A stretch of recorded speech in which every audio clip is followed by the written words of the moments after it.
Hello छात्रों, स्वागत है आपका फ्री स्टडी के यूट्यूब चैनल में। छात्रों, हम एनसीएफ 2005 के 2 वीडियो पहले से अपलोड कर चुके हैं। ये एनसीएफ 2005 का तीसरा वीडियो है, जिसमें हम आपको बताएंगे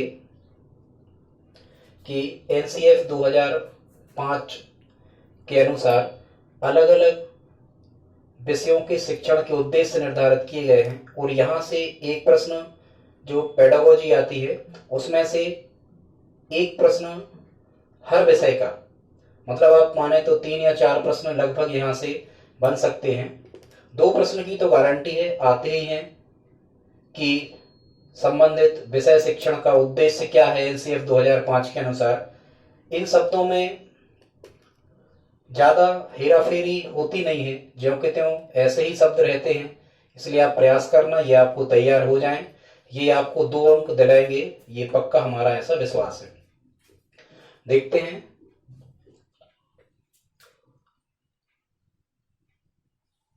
सबसे पहले गणित शिक्षण का उद्देश्य। गणित शिक्षण का सबसे पहले यहाँ बताया गया है संकीर्ण उद्देश्य। गणित शिक्षण का संकीर्ण उद्देश्य। यहाँ संकीर्ण उद्देश्य का मतलब है प्राथमिक स्तर पर जो कम महत्व का है, उसे हम संकीर्ण उद्देश्य कह सकते हैं। प्राथमिक कक्षाओं के स्तर पर क्या बताया जाता है? संख्याओं व उन पर संक्रियाओं, मात्राओं का मापन आदि सिखाना। संक्रियाएं, जैसे मूलभूत संक्रियाएं हमारी 4 होती हैं, जोड़ना, घटाना, गुणा, भाग, ये संक्रियाएं कहलाती हैं। प्राथमिक स्तर पर संक्रियाओं को सिखाना। मात्राओं, यहां मात्राओं का मतलब है मापन, मापन वाली मात्रा की, कोई वस्तु की कितनी मात्रा है, क्वांटिटी मीन्स, इसको सिखाना। और इससे संख्यात्मक कौशल का विकास होता है। संख्यात्मक कौशल का, यहां से प्रश्न आ सकता है कि गणित एनसीएफ 2005 के अनुसार गणित शिक्षण का ऐसा कौन सा उद्देश्य है जिससे संख्यात्मक कौशलों का विकास किया जा सकता है। तो हमें कहना है गणित का संकीर्ण उद्देश्य या प्राथमिक स्तर पर गणित शिक्षण के उद्देश्य को यहां बताया जा रहा है। इसके बाद आता है एनसीएफ 2005 के अनुसार गणित शिक्षण का मुख्य उद्देश्य कि हम कक्षा में छात्रों को गणित क्यों पढ़ाएं। ये एनसीएफ ये बताता है। तो इसका उद्देश्य छात्रों में तार्किक ढंग से सोचने की क्षमता का विकास करना तथा संकलनात्मक सोच को बढ़ावा देना। यहां रीजनिंग, तर्क मतलब रीजनिंग कि जिस किसी भी प्रश्न का हम उत्तर दें, उसके पीछे कुछ तर्क हों जिन्हें हम प्रस्तुत कर सकें। और कल्पना करने की सोच को बढ़ावा देना। कल्पना करने की सोच का मतलब ये होता है गणित में, जैसे हम कहें कि 70 और 20 जोड़े तो कितने होंगे, तो ये कल्पना है, हमारे पास कुछ नहीं है, पर हम संकलनात्मक रूप से जोड़ सकते हैं कि ये 90 होंगे, इस टाइप से। अब आ जाते हैं विज्ञान शिक्षण के उद्देश्य क्या है। तो एनसीएफ ने बताया है कि विज्ञान का शिक्षण ऐसा होना चाहिए जिससे शिक्षार्थी तरीकों एवं प्रक्रियाओं का बोध करने में सक्षम हो सकें। तरीकों मतलब जिस हिसाब से प्रकृति चल रही है, उसके तरीके क्या हैं, उनकी प्रक्रियाएं क्या हैं, ये विद्यार्थी खुद समझ सके। ये एनसीएफ 2005 के अनुसार विज्ञान शिक्षण का उद्देश्य है। वैसे विज्ञान शिक्षण का जो वास्तविक उद्देश्य तो होता है छात्रों का वैज्ञानिकीकरण करना। और एक शब्द होता है विज्ञान शिक्षण में, वैज्ञानिकीकरण।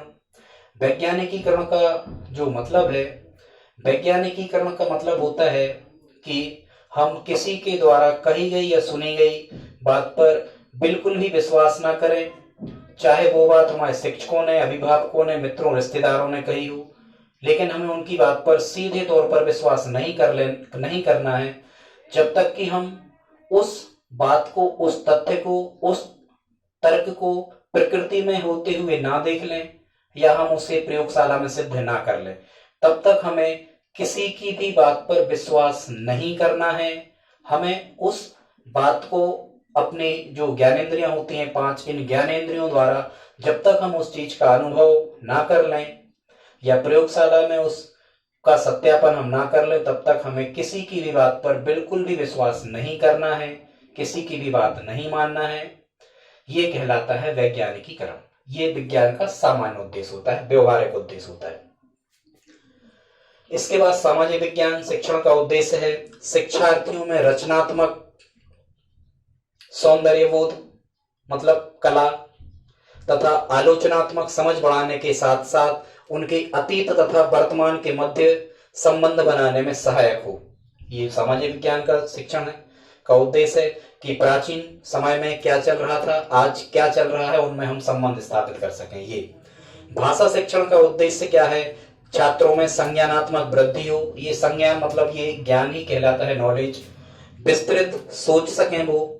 सामाजिक सहिष्णुता, सभी समाज के सभी वर्गों के प्रति सही समझ हो, समान सहभागिता हो, समानता का व्यवहार हो और बौद्धिक उपलब्धियों के स्तर को बढ़ाना। बौद्धिक मतलब मानसिक उपलब्धियों के स्तर को बढ़ाना, ये भाषा शिक्षण का उद्देश्य है। इसके बाद पर्यावरण शिक्षण के जो उद्देश्य हैं वो लगभग 18 उद्देश्य पर्यावरण शिक्षण के बताए गए हैं।